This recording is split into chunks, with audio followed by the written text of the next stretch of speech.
बेटी को इतना कैसे कोस सकते हैं?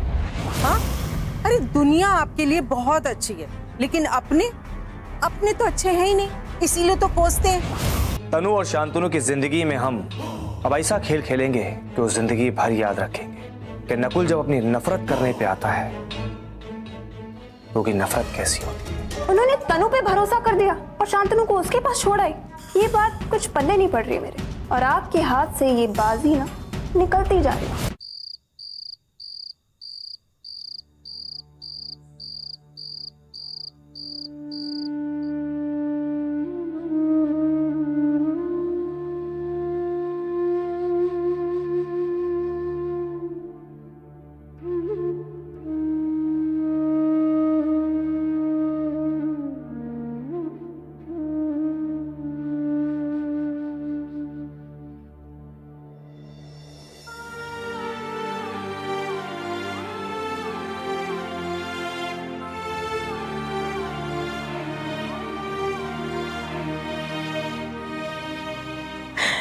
इंसान अपने स्वार्थ में कितना अंधा हो जाता है, मैं उसकी उदाहरण हूं।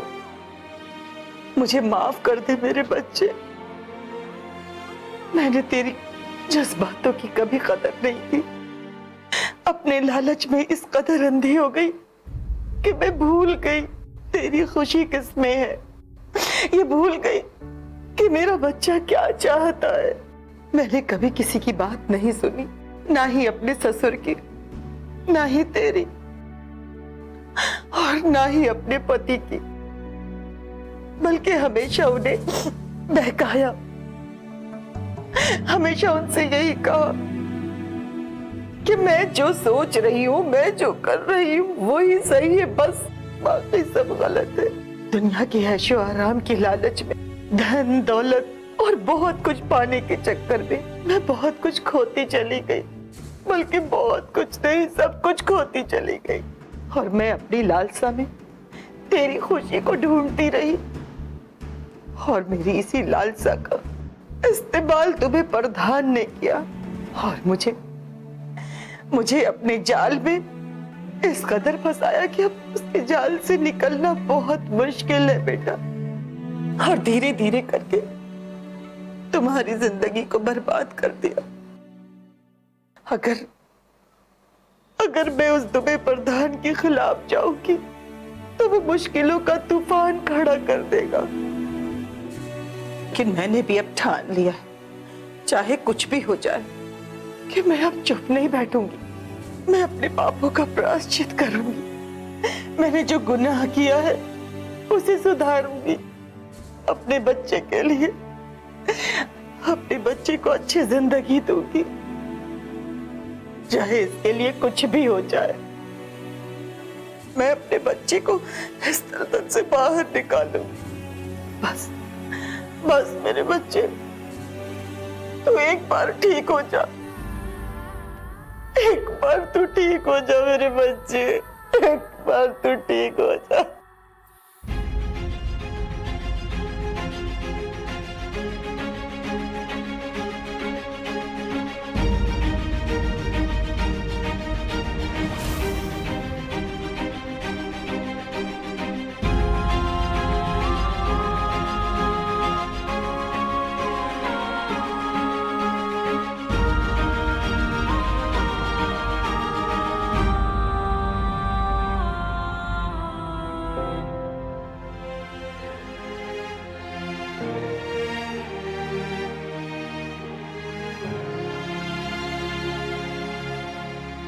बेटा, मुझे माफ कर दे बेटा, माफ कर दे मेरी बच्ची। आज तक के जो जो जुल्म तुम्हारे ऊपर हुआ उसका जिम्मेदार सिर्फ और सिर्फ मैं हूं, और कोई नहीं। मेरी वजह से तुमने न जाने कैसे कैसे दिन देखे। मैं तेरी गुनहगार हूं बच्ची, मैं ही तेरी गुनहगार हूं। लेकिन अब मेरी आंखों से पर्दा हट चुका है। मैं तुमसे वादा करती हूँ बेटा कि अब ऐसा कुछ भी नहीं होने दूंगी तुम्हारे साथ, और ना ही अपने शांतनु के साथ। जो भी हुआ बेटा उसे एक बुरा सपना समझ के भूल जा। और नए सिरे से जिंदगी को शुरू करो। आप किस बात की माफी मांग रही हैं मुझसे? आपका और मेरा क्या रिश्ता? अगर आपको लग रहा है कि मैं वही तनु हूं जिसे आप जानते थे, तो ये आपकी गलतफहमी है। मैं वो तनु नहीं हूँ, मैं डॉक्टर तन्वी हूँ।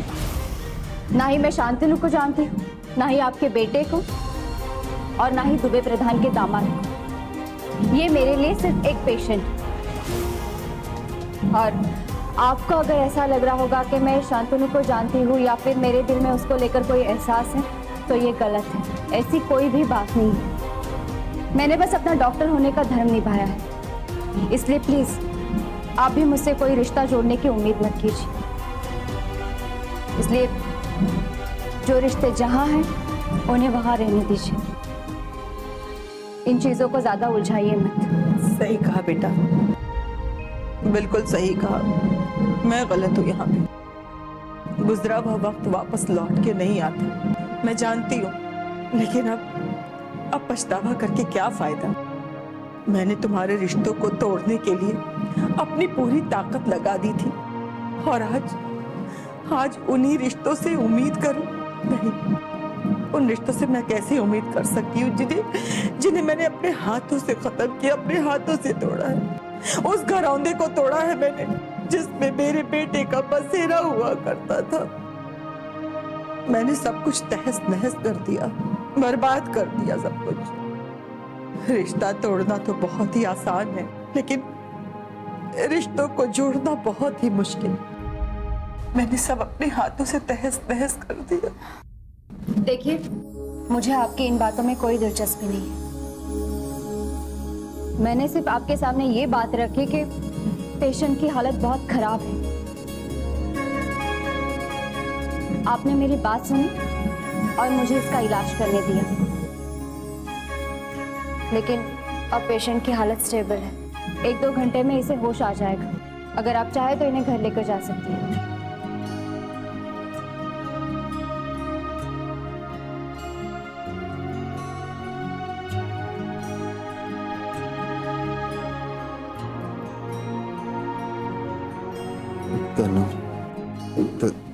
तनु, तुम मुझे माफ कर दो प्लीज। तनु, मुझे माफ कर दो तनु। बस इस बार मुझे माफ कर दो। अब मैं सब समझ गया। मुझसे कोई गलती नहीं होगी अब आगे। तनु, मैं तुम्हें कभी नाराज नहीं करूंगा। तनु, हम हमेशा खुश रखूंगा। तनु, मुझे माफ कर दो। अब नहीं दिल तोड़ूंगा तुम्हारा।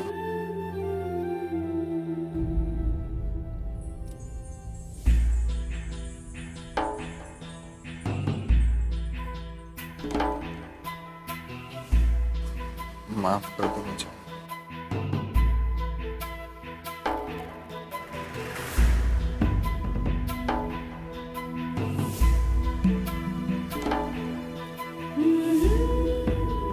माफ कर दो मुझे। दिल नहीं तोड़ूंगा तुम्हारा। मुझे माफ कर दो तनु।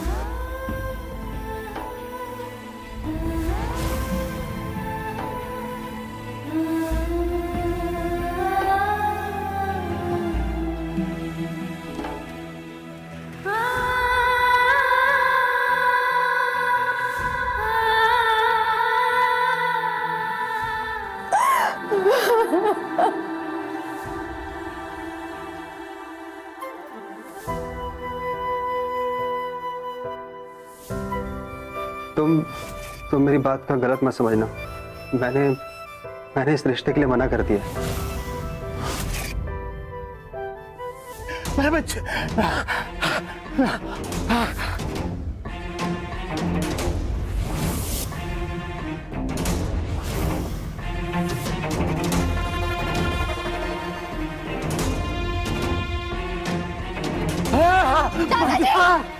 दादाजी, क्या हुआ दादाजी?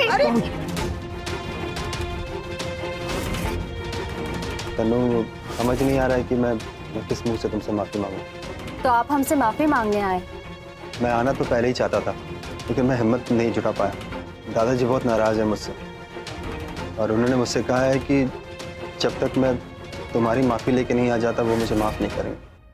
तुम्हें ये चुनना है कि तुम्हारे लिए तुम्हारा ये गुस्सा इंपॉर्टेंट है, ये तुम्हारा फॉर्म का भरना, तुम्हारे लिए मेरे प्रति नफरत इंपॉर्टेंट है, या फिर तुम्हारा वो सपना।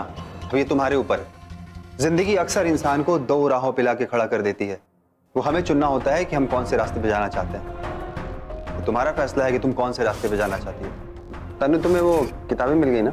किसने कहा था तुम्हें इतनी महानता दिखाने के लिए? जो ये किताबें और नोट्स तुम्हें मैंने भेजी हैं वो बहुत ही इंपॉर्टेंट हैं। उनके साथ जो मैंने तुम्हें नोट्स भेजे हैं उन्हें ही पढ़कर मैंने अपनी तैयारी पूरी की थी। मैं चाहता हूँ कि तुम उन्हें पढ़ो और अपना सपना पूरा करो। थैंक यू शांतनु, तुम भगवान की तरह मेरी मदद करने आए। है ना, पता नहीं मेरे साथ क्या होता। तो तुम ऐसा क्यों सोचती हो? कुछ भी नहीं होता तुम्हारे साथ।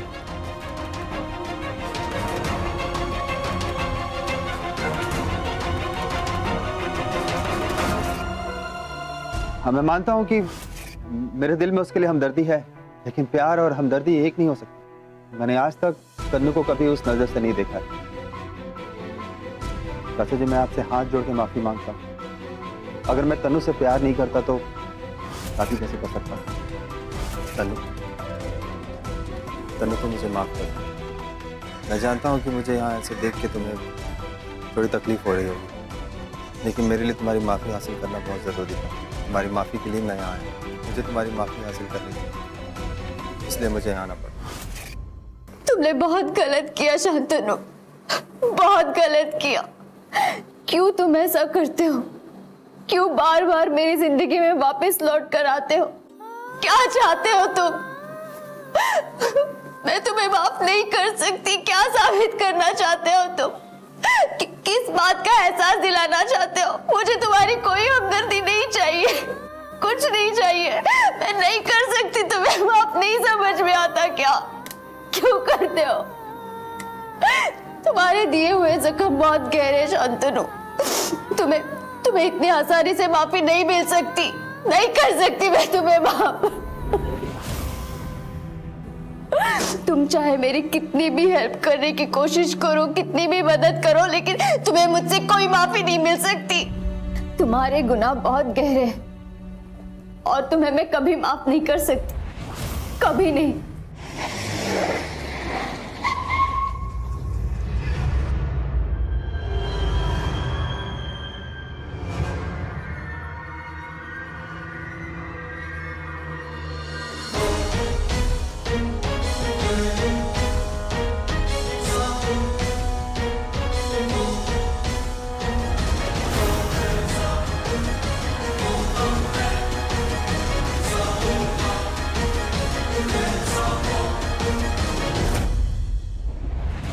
आंखों में आंखें डालकर हम तुम्हारी आंखों में वो खौफ देखना चाहते हैं।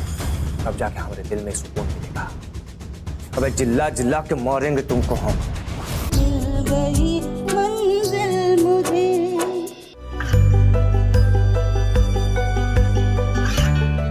गांवों और पिछड़े क्षेत्रों में सरकारी योजनाओं की जानकारी पहुंचा। देश में कौशल और क्षमता विकास कर ग्रामीणों को सामाजिक बदलाव और विकास से जोड़ने की दूरदर्शन किसान की पहल चौपाल चर्चा देखें सोमवार से शुक्रवार सुबह 9 बजे। मिल गई मंजिल मुझे।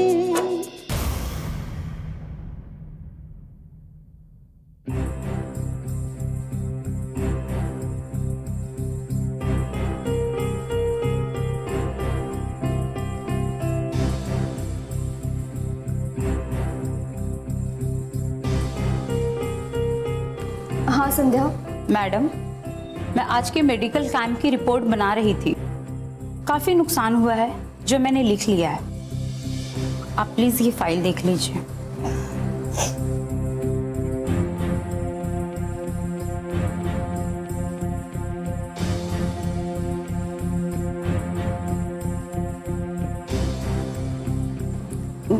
ठीक है।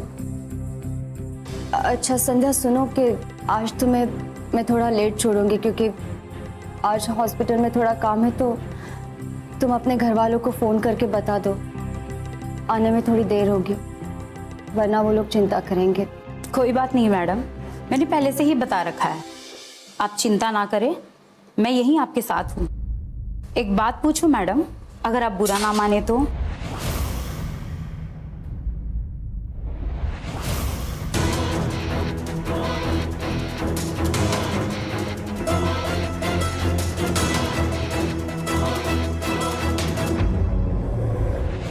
देखिए, मेरे किसी भी बात का मतलब आपकी पर्सनल लाइफ में दखल अंदाजी देने का नहीं है, लेकिन जो कैंप में जो कुछ भी हुआ वो सब कुछ मैंने सुना है।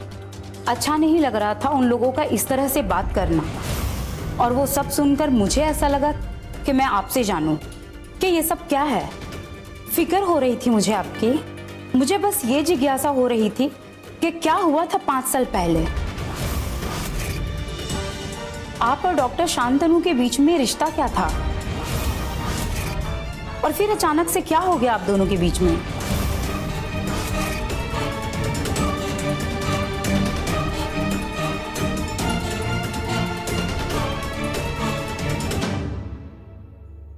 शांतनु के दादाजी और मेरे दादाजी, उन दोनों के बीच में बहुत गहरी दोस्ती थी, और वो दोनों अपनी इस दोस्ती को रिश्तेदारी में बदलना चाहते थे, और उन दोनों ने मिलकर हमारी सगाई तय कर दी।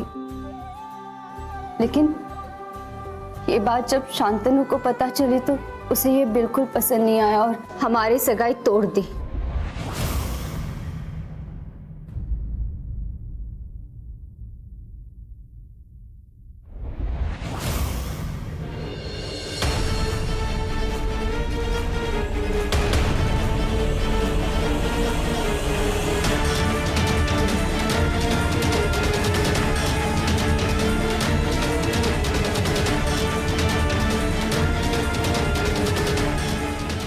दर्द नहीं था सीने में, खाक मजा था। दर्द दिल से हार्दिक स्वागत है डॉक्टर शांतनु। इस अंजुमन में आना है आपको। Welcome back doctor Shantanu Sharma.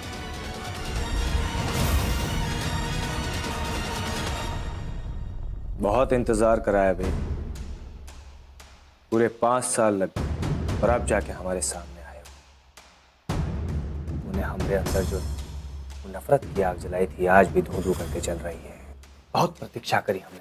अबे देखो, तुम्हारे सामने सीना ताने खड़े हैं, और तुम बड़े हो धराशायी। बहुत देर हो गई बे, बहुत बदला लेना बाकी है, ये तो शुरुआत है। अबे ऐसे हमले तो तुम पे होते रहेंगे, इसीलिए हमने तुम्हारा सर फुड़वाया है। तो कहा ना कि एक ठप्पा जरूरी था कि नकुल दुबे जिंदा है। तुमको भी पता चलना चाहिए कि नकुल दुबे का आने का मतलब मेरी जिंदगी का नर्क में पड़ जाना। अबे उठो बे, वह ऐसे बिस्तर पे पड़ गए हो जैसे कोनो होश नहीं तुमको बे। तुमको ऐसे नहीं मारेंगे, तुम अपने पैरों पे खड़े हो। तुम्हारी आंखों में आंखें डालकर हम तुम्हारी आंखों में वो खौफ देखना चाहते हैं, तब जाके हमारे दिल में सुकून मिलेगा। तड़पा तड़पा के मारेंगे तुमको। अबे जिल्ला जिल्ला के मारेंगे तुमको हम। और सब कुछ 1 सेकेंड में तबाह हो गया। नकुल ने अपनी नफरत में मेरी पूरी जिंदगी बर्बाद कर दी। लोगों के नजरों में मैं इतना नीचे गिर गई कि मुझसे मेरी पहचान ही छीन ली गई। और उस वक्त मुझे ऐसा लगा कि शांतनु मेरा साथ देगा, वो मेरी मदद करना चाहता था, लेकिन मेरा साथ नहीं दे सकता था। उसने हमेशा कहा कि मैं तुम्हारी मदद करूंगा, लेकिन मुझसे कोई रिश्ता नहीं रख सकता था, जबकि उसी की वजह से लोगों ने मुझ पर उंगलियां उठाई, मेरे चरित्र पर उंगलियां उठाई, मुझ पर, मेरे परिवार पर कीचड़ उछाला गया। उसने कहा कि वो मुझे सहानुभूति दे सकता है, लेकिन मुझसे प्यार नहीं करता, तो फिर किस हक से, किस नाते वो मुझसे रिश्ता जोड़ सकता है। फिर मेरे पापा ने उससे कहा कि इतनी बदनामी होने के बाद कौन थामेगा मेरी लड़की का हाथ, कौन करेगा उससे शादी? तो उसने कोई जवाब नहीं दिया, चुप रहा वो। और उसके चुप्पी ने ही हमें हमारा जवाब मिल गया और फिर शुरू हो गया मेरे परिवार का अंतहीन बेइज्जती से गुजरने का सिलसिला। लोगों ने जी भर के अफवाहें उड़ाए, जी भर कर मुझ पर उंगलियां उठाई, बहुत सारे ताने दिए। मेरे पापा को गांव वालों से बहुत कुछ सुनना पड़ा। ये तो शांतनु की आवाज है, इसे क्या हो गया?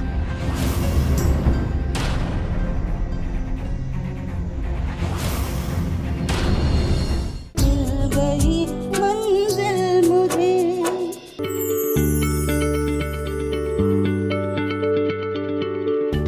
क्या आप किसी बीमारी से परेशान हैं? चाहते हैं डॉक्टर की सलाह? तो हम हैं आपके साथ, बताएंगे आपको जीने की राह। समस्याएं आपकी, समाधान देश के मशहूर विशेषज्ञों के। घर बैठे बात करें देश के जाने माने डॉक्टरों से। हमारे लाइव प्रोग्राम स्वस्थ किसान में हर शनिवार शाम 6 बजे से 7 बजे तक। मिल गई मंजिल मुझे। जिसे हमें बिना कुछ कहे सहना था, इन सारी चीजों को किनारे पे रखकर जिंदगी में आगे बढ़ना चाहती थी, एक नई जिंदगी जीना चाहती थी मैं। लेकिन जिंदगी का तो अपना ही तरीका होता है। पता नहीं किस मोड़ पे आपको इम्तिहान से गुजरना पड़े और किस मोड़ पे आपको ये धर्म संकट में लाकर खड़ा कर दे। देखो ना, ये भी तो एक जिंदगी का इम्तिहान ही है। मेरा अतीत फिर से मेरे सामने आकर खड़ा हो गया और बचने का कोई रास्ता ही नजर नहीं आ रहा। वो सारी कड़वी यादें फिर से मेरे सामने आ गई और मुझे परेशान कर रही है। अब समझ में नहीं आ रहा है कि मुझे अपनी कामयाबी की खुशी मनाने की वजह अपने अतीत को खरोच कर बाहर फेंकने का मन कर रहा है। आप टेंशन ना ले मैडम, सब कुछ बहुत जल्द ठीक हो जाएगा। आप प्लीज शांत हो जाइए।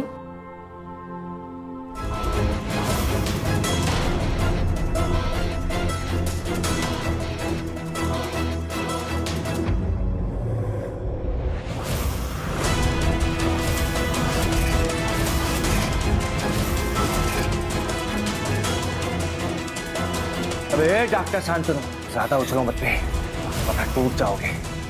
बहुत जान बाकी है डॉक्टर शांतनु। अब तुम नकुल की रणनीति देखोगे। हाँ, बहुत साल बाद हमारे सामने आए हो। तो कहना कि हमारी जिंदगी में कोनो रस नहीं बचा बे। अपने दुश्मन को ढंग से जी भर के देख लेने दो। अब हमको भी तो पता होना चाहिए ना कि तुम्हारे शरीर में काका तोड़ना है और काका नहीं। अभी तो बस ट्रेलर है, अभी पूरी फिल्म तो बाकी है। तुमने हमारी जिंदगी बर्बाद करी। हर मोड़ पे हमने सामने रोड़ा बनकर आए बे, और सब लोगों ने तुम्हारी बात पे यकीन किया। तो कहना कि पढ़े लिखों की बातों पे लोग ज्यादा यकीन करते हैं। वे बार तुम्हें गली का कुत्ता बना के नहीं मारे ना, तो हमारा नाम नकुल दुबे नहीं, इसलिए तो वापस आए बे।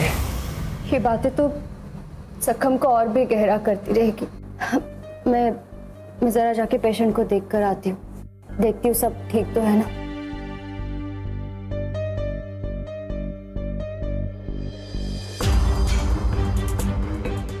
ज्यादा बबलाओ मत दे। तू कहा ना कि तुमने अपनी जिंदगी में हमको कभी मौका नहीं दिया। अरे हमको तो तुमने इसे बर्बाद करके छोड़ दिया, कोनो बचने का रास्ता नहीं दिया। लेकिन आप इतने खुदगर्ज नहीं है, अपने दुश्मन को बराबरी का मौका देते हैं, समझे? हमने हत्या आदमी पे कभी वार नहीं करते, इसलिए सब्र रखो। तुम्हें भी लड़ने का पूरा मौका मिलेगा, बस सब्र रखो।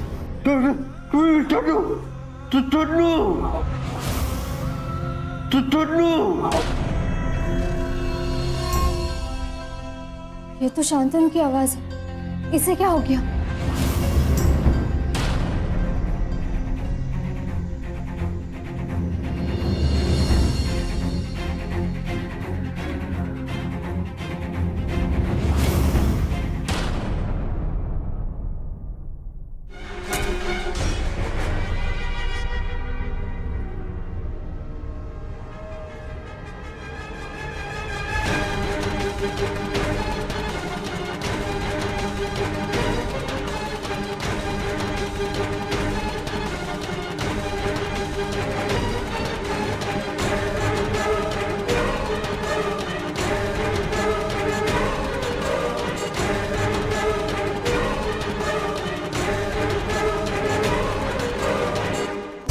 परीक्षा हर घड़ी मैं राबते चट्टान को, कब मिली है ये बहारे राहे गुलशन मुझे, कौन रोके दरिया को जब वो सा